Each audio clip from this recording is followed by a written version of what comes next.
Hello friend, ये वाला funny video आपके लिए स्पेशल। देखिए और मेरे साथ एंजॉय कीजिए। अगर पसंद आए तो एक लाइक कम से कम कर देना।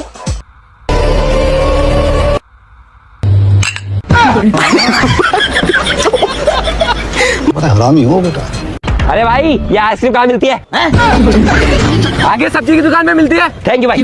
अरे ओए, ये क्या है? यहीं पे मिलती है आइसक्रीम। अच्छा, यही पे मिलती है क्या? तो कौन कौन सी मिलती है? मैंगो है, ऑरेंज है, चोकोबार है और दूध वाली है। अच्छा, तो मैंगो कितने की है? 10 रुपए की। और ऑरेंज? 20 रुपए की। और चोकोबार? 25 रुपए की। और दूध वाली?